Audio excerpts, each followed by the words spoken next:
दोस्तों 8 अगस्त 2024 मोदी सरकार ने लोकसभा में वक्फ संशोधन बिल पेश किया। इस बिल के सदन में पेश होते ही देश की सबसे बड़ी और ताकतवर मुस्लिम संस्था वक्फ बोर्ड एक बार फिर से चर्चा में है। दिल्ली का कुल एरिया करीब 3.6 लाख एकड़ है, जबकि वक्फ बोर्ड के पास 9 लाख एकड़ से ज्यादा जमीन है। देश में रेलवे और रक्षा मंत्रालय के बाद वक्फ बोर्ड के पास ही सबसे ज्यादा जमीनें हैं। वक्फ बोर्ड क्या है और मोदी सरकार कैसे इसकी ताकत घटा रही है? सवाल 1, वक्फ का मतलब क्या है? जवाब, वक्फ अरबी भाषा के वकुफा शब्द से बना है, जिसका अर्थ होता है रुकना या ठहरना। इस्लाम में वक्फ दान का एक तरीका है, ऐसी संपत्ति जो समाज के लिए समर्पित की गई हो। अपनी संपत्ति वक्फ को देने वाला इंसान वकीफा कहलाता है। वकीफा दान देते वक्त ये शर्त रख सकता है कि उसकी संपत्ति से होने वाली आमदनी सिर्फ पढ़ाई पर या अस्पतालों पर ही खर्च हो। 27 देशों के वक्फ की संपत्तियों पर काम करने वाली संस्था ऑफ प्रॉपर्टीज इन्वेस्टमेंट फंड यानी AIPF के मुताबिक कानूनी शब्दों में कहे तो इस्लाम में कोई व्यक्ति जब धार्मिक वजहों से या ईश्वर के नाम पर अपनी संपत्ति दान करता है तो वो वक्फ कहलाता है। इसमें चल या अचल संपत्ति दोनों हो सकती है। आमतौर पर वक्फ की संपत्ति या इससे होने वाली आमदनी को शैक्षणिक संस्थाओं, कब्रिस्तानों, मस्जिदों में धर्मार्थ और अनाथालयों में खर्च किया जाता है। सवाल 2, क्या हिंदू भी अपनी संपत्ति वक्फ में दे सकता है? जवाब, हाँ, कोई गैर मुस्लिम भी अपनी संपत्ति वक्फ को दान दे सकता है, लेकिन संपत्ति दान देने की वजह का इस्लाम से जुड़ा होना जरूरी है। कोई गैर मुस्लिम भी वक्फ बना सकता है, लेकिन व्यक्ति को इस्लाम को मानना चाहिए और वक्फ बनाने का उद्देश्य इस्लामी होना चाहिए। मान्यता है कि पैगंबर मोहम्मद के समय में 600 खजूर के पेड़ों का एक बाग था, जिससे होने वाली आमदनी से मदीना के गरीब लोगों की मदद की जाती थी। ये वक्फ के सबसे पहले उदाहरणों में से एक है। लेखक एस अतहर हुसैन और एस खालिद रशीद ने अपनी किताब भारत में वक्फ कानून और प्रशासन 1968 में बताते हैं कि 1206 से 1526 ईस्वी के बीच दिल्ली सल्तनत के समय भारत में वक्फ बोर्ड की शुरुआत हुई। सुल्तान मुइजुद्दीन सैमगौर ने मुल्तान की जामा मस्जिद को वक्फ में 2 गांव दान किए थे। ब्रिटिश राज के दौरान लंदन की प्रिवी काउंसिल के 4 जजों ने ब्रिटिश राज के दौरान वक्फ कानून को अमान्य घोषित कर दिया। भारत ने मुसलमान वक्फ वैधीकरण अधिनियम 1913 कानून बनाकर 4 अंग्रेज जजों के सुनाए फैसले को बदल दिया। 1954 में आजादी के बाद भारत में वक्फ अधिनियम के नाम से अलग कानून बना, जिसके बाद वक्फ बोर्ड एक सरकारी संस्था की तरह काम करने लगी। 1964 में देश में पहली बार सेंट्रल वक्फ काउंसिल बनाई गई। सवाल 3, वक्फ बोर्ड क्या है और इसका काम क्या है? जवाब, वक्फ में मिलने वाली जमीन या संपत्ति की देखरेख के लिए कानूनी तौर पर एक संस्था बनी, जिसे वक्फ बोर्ड कहते हैं। 1947 में देश का बंटवारा हुआ तो काफी संख्या में मुस्लिम देश छोड़कर पाकिस्तान गए थे। वहीं पाकिस्तान से काफी सारे हिंदू लोग भारत आए थे। 1954 में संसद ने वक्फ एक्ट 1954 के नाम से कानून बनाया। इस तरह पाकिस्तान जाने वाले लोगों की जमीनों और संपत्तियों का मालिकाना हक इस कानून के जरिए वक्फ बोर्ड को दे दिया गया। 1955 में यानी कानून लागू होने के 1 साल बाद इस कानून में बदलाव कर हर राज्यों में वक्फ बोर्ड बनाए जाने की बात कही गई। इस वक्त देश में अलग अलग प्रदेशों के करीब 32 वक्फ बोर्ड हैं, जो वक्फ की संपत्तियों का रजिस्ट्रेशन, देखरेख और मैनेजमेंट करते हैं। बिहार समेत कई प्रदेशों में शिया और सुन्नी मुस्लिमों के लिए अलग अलग वक्फ बोर्ड हैं। वक्फ बोर्ड का काम वक्फ की कुल आमदनी कितनी है और इसके पैसे से किसका भला किया गया, उसका पूरा लेखा जोखा रखना होता है। इनके पास किसी जमीन या संपत्ति को लेने और दूसरों के नाम पर ट्रांसफर करने का कानूनी अधिकार है। बोर्ड किसी व्यक्ति के खिलाफ कानूनी नोटिस भी जारी कर सकता है। किसी ट्रस्ट से ज्यादा पावर वक्फ बोर्ड के पास होती है। सवाल 4, क्या भारतीय वक्फ के पास पाकिस्तान और सऊदी अरब के वक्फ से भी ज्यादा ताकत है? जवाब, हाँ, सुप्रीम कोर्ट के वकील विराग गुप्ता के मुताबिक भारत में वक्फ बोर्डों को जो असीमित अधिकार हासिल हैं, वैसे अधिकार सऊदी अरब और दूसरे इस्लामिक देशों में हासिल नहीं है। उदाहरण के लिए एक वक्फ की संपत्ति घोषित होने के बाद वह सदा के लिए वक्फ के अधिकार में आ जाती है। दूसरे देशों में उसकी न्यायिक समीक्षा हो सकती है, लेकिन भारत में ये बेहद पेचीदगी भरा है। भारत में हिंदुओं के ट्रस्ट, मठ, अखाड़े और सोसाइटी पर अनेक कानूनों के साथ जिला प्रशासन का प्रशासनिक नियंत्रण रहता है, लेकिन वक्फ बोर्ड के मामले में ऐसा नहीं है। सवाल 5, वक्फ को लेकर भारत में फिलहाल क्या कानून है? जवाब, 1995 में बाबरी मस्जिद कांड के बाद PV नरसिम्हा राव की कांग्रेस सरकार ने 1955 के बाद दूसरी बार वक्फ एक्ट 1954 में बदलाव किया। इस बदलाव के बाद इस कानून के तहत वक्फ बोर्ड को काफी ज्यादा शक्तियां मिल गयी।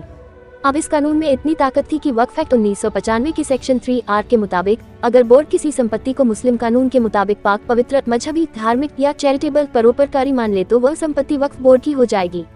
अगर किसी को इस फैसले से ऐतराज है तो वह वक्फ से गुहार लगा सकता है। वक्फ एक्ट 1995 के आर्टिकल 40 के अनुसार यह जमीन किसकी है, ये वक्फ का सर्वे और वक्फ बोर्ड ही तय करेगा। अगर किसी को वक्फ बोर्ड के फैसले से ऐतराज है तो वो अपनी संपत्ति से जुड़े विवाद को निपटाने के लिए वक्फ ट्रिब्यूनल में जा सकता है। इस कानून की एक खास बात यह भी है कि जमीन या संपत्ति पर आखिरी फैसला वक्फ ट्रिब्यूनल में ही होता है। इस कानून के सेक्शन 85 के मुताबिक वक्फ ट्रिब्यूनल के फैसले को सिविल, राजस्व व अन्य अदालतों में चुनौती नहीं दी जा सकती है। 2013 में कांग्रेस की UPA सरकार ने वक्फ बोर्ड के कानून में बदलाव कर उनकी शक्तियों और अधिकारों को और बढ़ाया। इस बार देश भर में वक्फ संपत्तियों की निगरानी करने के लिए geographic information system GIS mapping की व्यवस्था की गई, ताकि संपत्तियों का सही और सटीक रिकॉर्ड रखा जा सके। साथ ही यह ध्यान रखा गया कि बोर्ड पर किसी तरह का बाहरी दबाव या हस्तक्षेप नहीं हो। सवाल 6, क्या वक्फ ट्रिब्यूनल के फैसले को सुप्रीम कोर्ट या हाई कोर्ट में चुनौती दे सकते हैं? जवाब, सुप्रीम कोर्ट के वकील विराग गुप्ता कहते हैं कि 2013 में वक्फ एक्ट में बदलाव के बाद वक्फ के फैसले से असहमत व्यक्ति को वक्फ बोर्ड या ट्रिब्यूनल के पास ही जाना पड़ता है। किसी हिंदू या गैर मुस्लिम की संपत्ति को वक्फ की घोषित कर दी जाए तो भी वक्फ कानून के तहत ट्रिब्यूनल के पास अपनी बात रखनी पड़ती है। इसकी वजह से अदालतों का क्षेत्राधिकार कम होता है, जो संविधान सम्मत नहीं है। नए कानूनी संशोधनों को संसद से मंजूरी मिल गई तो संपत्ति विवाद से जुड़े 40,000 से ज्यादा वर्तमान मामलों का सिविल कोर्ट में निपटारा हो सकता है। नई कानूनी व्यवस्था के बाद वक्फ विवाद से जुड़े मामलों में हाई कोर्ट और सुप्रीम कोर्ट में अपील करने के साथ रिट याचिका भी दायर हो सकेगी। हालांकि बिहार शिया वक्फ बोर्ड के चेयरमैन सैयद अफजल अब्बास का कहना है कि वक्फ ट्रिब्यूनल के कई फैसलों को कोर्ट में चुनौती दी गई है, ऐसे में वक्फ के फैसले के खिलाफ कोर्ट नहीं जा सकते कहना सही नहीं है। सवाल 7, वक्फ बोर्ड के पास कितनी संपत्ति है? जवाब, देश के सभी 32 वक्फ बोर्ड की संपत्ति को लेकर अलग अलग मीडिया रिपोर्ट्स में अलग अलग दावे किए जाते हैं, लेकिन 2022 में भारत सरकार ने बताया कि देश में 7.8 लाख से ज्यादा वक्फ की अचल संपत्तियां हैं। इनमें सबसे ज्यादा उत्तर प्रदेश वक्फ के पास करीब 2 लाख से ज्यादा अचल संपत्तियां हैं। विराग बताते हैं कि 2009 के बाद वक्फ की संपत्तियों में दोगुने का इजाफा हुआ है। अल्पसंख्यक कल्याण मंत्रालय ने दिसंबर 2022 में लोकसभा में जानकारी दी थी, जिसके अनुसार वक्फ बोर्ड के पास 8,65,644 अचल संपत्तियां हैं। लगभग 9.4 लाख एकड़ वक्फ की जमीनों की अनुमानित कीमत 1.2 लाख करोड़ है। सवाल 8, क्या वक्फ किसी भी जमीन पर अपना दावा पेश कर सकता है? जवाब, हरियाणा वक्फ बोर्ड के इकबाल खान के मुताबिक वक्फ बोर्ड किसी भी जमीन पर अपना दावा नहीं कर सकता है। बोर्ड सिर्फ उन्हीं जमीन पर दावा कर सकता है जो बंटवारे से पहले राजस्व विभाग के रिकॉर्ड में वक्फ संपत्ति के रूप में दर्ज है, या फिर वो संपत्ति जिसे सरकार ने 1954 में वक्फ को दी है। हालात तो ये है कि उन जमीनों पर दावा ठोकने के लिए भी वक्फ के पास कागज होना जरूरी है। कागजों के खो जाने या नहीं मिलने की वजह से वक्फ अपनी असल जमीन पर भी कब्जा नहीं ले पा रहा है।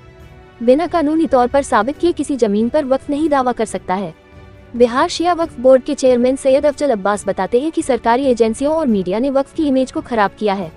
हर जगह वक्फ बोर्ड में राजनीतिक लोगों को बड़े पदों पर बिठाया जा रहा है, इससे बोर्ड की ताकत घटी है। सवाल 9, मोदी सरकार वक्फ बोर्ड के कानून में बदलाव क्यों कर रही है? जवाब, सुप्रीम कोर्ट के वकील विराग गुप्ता बताते हैं कि मोदी सरकार वक्फ बोर्ड एक्ट में करीब 40 बदलाव करना चाहती है। सरकार इस कानून में इन 5 वजहों से बदलाव करना चाहती है। 1, वक्फ बोर्ड में गैर मुस्लिमों की एंट्री। वक्फ बोर्ड में अब 2 सदस्य गैर मुस्लिम होंगे।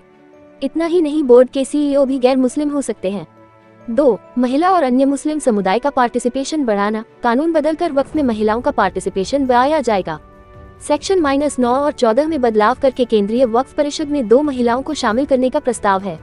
इसके अलावा नए बिल में बोहरा और आगा खानी मुस्लिमों के लिए अलग से वक्फ बोर्ड बनाए जाने की बात भी कही गई है। बोहरा समुदाय के मुस्लिम आमतौर पर व्यवसाय से जुड़े होते हैं, जबकि आगा खानी इस्माइली मुसलमान होते हैं जो न तो रोजा रखते हैं और न ही हज जाते हैं। 3, बोर्ड पर सरकार का कंट्रोल बढ़ाना। भारत सरकार कानून बदलकर वक्फ बोर्ड की संपत्ति पर कंट्रोल बढ़ाएगी। वक्फ बोर्ड के मैनेजमेंट में गैर मुस्लिम एक्सपर्ट्स को शामिल करने और सरकारी अधिकारियों से वक्फ के ऑडिट कराने से वक्फ के पैसे और संपत्ति का हिसाब किताब ट्रांसपेरेंट होगा। केंद्र सरकार अब CAG के जरिए वक्फ की संपत्ति का ऑडिट करा सकेगी। 4, जिला मजिस्ट्रेट के ऑफिस में रजिस्ट्रेशन। कानूनी बदलाव के लिए सरकार ने जस्टिस सच्चर आयोग और के रहमान खान की अध्यक्षता वाली संसद की संयुक्त कमेटी की सिफारिशों का हवाला दिया है।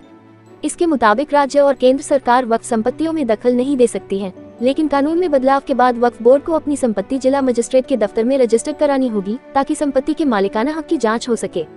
नए बिल के पास होने पर इन संपत्तियों और उसके राजस्व की जांच जिला मजिस्ट्रेट कर सकेंगे। सरकार का मानना है कि वक्फ जमीनों को जिला मुख्यालयों के राजस्व विभाग में रजिस्टर कराने और कंप्यूटर में रिकॉर्ड बनाने से ट्रांसपेरेंसी आएगी। 5, न्याय के लिए अदालत जाने का मौका मिलेगा। मोदी सरकार के नए बिल के मुताबिक वक्फ ट्रिब्यूनल में अब 2 सदस्य होंगे। ट्रिब्यूनल के फैसले को 90 दिनों के अंदर हाईकोर्ट में चुनौती दी जा सकती है। अभी सबसे बड़ी चुनौती ये है कि अगर किसी जमीन को वक्फ ने अपना बताया तो उस जमीन पर दावा करने वाले दूसरे पक्ष की ये जिम्मेदारी है कि वो ये साबित करे कि ये जमीन उसकी है। मतलब बर्डन ऑफ प्रूफ दावा करने वाले व्यक्ति पर होती है। सरकार नए बिल में इस समस्या का भी समाधान कर रही है। सवाल 10, मोदी सरकार के वक्फ बोर्ड कानून में बदलाव का विरोध कर रहे लोगों का क्या तर्क है?